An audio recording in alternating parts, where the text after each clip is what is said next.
narito na naman tayo para sa isang napaka-sweet at nakakakilig na love story nila Kalingap Edu at Ate Viancy. Tulad mo ay aking makilala at kung ano Para sa pagpapatuloy ng ating love story ay dito natin makikita kung bakit ba talaga nagpapanik si Kalingap Edu, dahil nagpanik nga siya sa ating nakaraang video dahil medyo gumalaw talaga ng napakalakas ang Ferris wheel, dahil ito nga ay kanyang kinatatakot dahil takot siya sa mga matataas. Kaya medyo nakakatawa ang kanilang mga reaksyon noong nagsimula na rin bumilis ang Ferris wheel sa video na ito.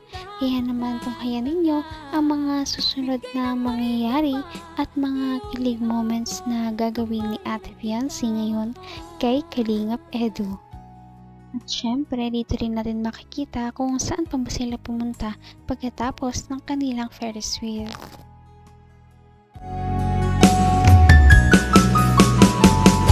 ang nais ko lang Sa'yo matatakotin. Hindi kita nga punta dito. Huwag lang mabagsak ng photo ha. Gaya kanina. Magpapost ng kamay ko.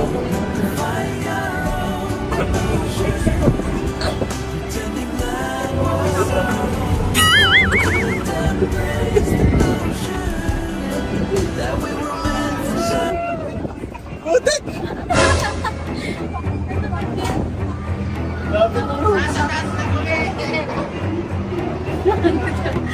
Huwag kang gagalaw, huwag kang gagalaw! Uy, huwag kang gagalaw! Ay, huwag kang gagalaw, Toy! Gagalaw, wala tayo dito harang, baka tayo malaglag. Huwag kayong gagalaw kasi tingnan mo, itsura ko dito, mapira, kinakabaduan na ako. Huwag kayong magalaw! Nakakatakot, marami! Takot ako sa akin!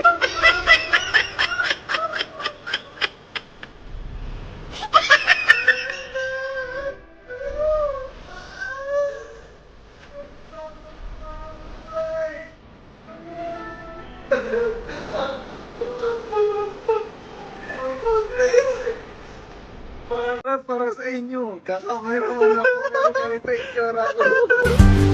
At this moment, kung ano ako'y tanggap mo na hindi ka rin Ngayon natin makita na kahit gaano katikas si Kalingap Edu tignan ay may kinatatakot din pala siya. Takot pala siya sa mga matataas na lugar. Ngunit si Ate Viancy naman ay na-enjoy niya ang mga ganitong bagay at medyo nagugulat lamang siya. Bawag na ako sabihin sa mukha eh. Hindi pa pantay ang ating upo. Kumbirin. Pwede ba kumir gitna ka ng konti? Yan. Ha? Ano maganda dyan? Ang taas oh! Ayaw mo yan? Ikot-ikot tayo mamaya.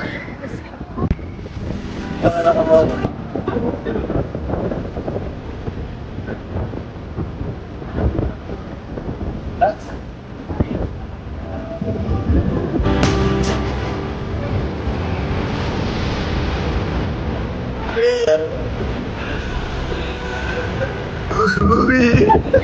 Uy, pinagumad ako, mapira. Sira moment man yan ay. Bumaba na tayo. Makikot-ikot pa tayo dito mamaya, bro. Ano yun? Natunog ah? Ay, guys! Ay!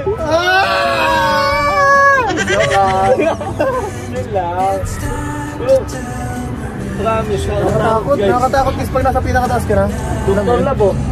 Dr. Lab! Ang bilis! Ang bilis! Uy! Uy!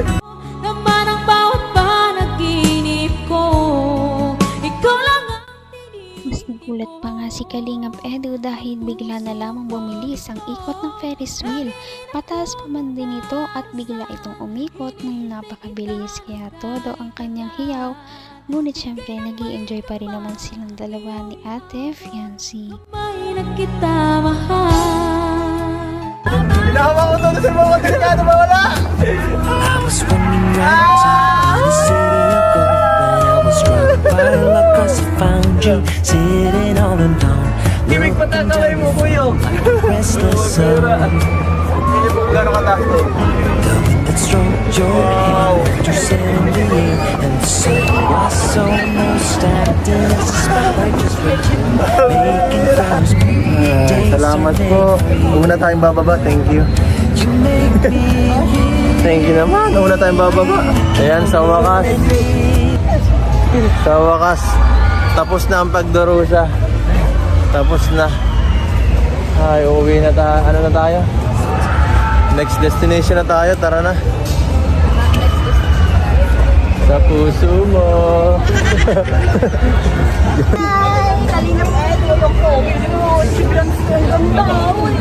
Pagkawakan, Melvin. Dami nakakilala mo sa Kuya nga, ang dami mo. Ayun mga kalingap po. Ang ganda talaga dito. Saan na yung dalawa? Yung dryer rack. Ay, ito pala yung dalawa dito. Bihira itong dalawa na to. Kaya pala nawawala. Kaya naman talaga mag-try. Hanggang wakas ay tayo ng dalawa. Palagi kang naman. Parang kahit natakot si Kalingap Edu sa kanyang kaninang sinakyan ay hindi pa rin niya nakakalimutan na bumanat kay Ate Fiancé pagkababa nila ng Ferris wheel. Nakakakilig din naman talaga ang dalawang ito. Pagkatapos nga ng kanilang Ferris wheel ay may pinuntahan pa daw silang last, kaya ito na nga ang kanilang pinuntahan. Tama!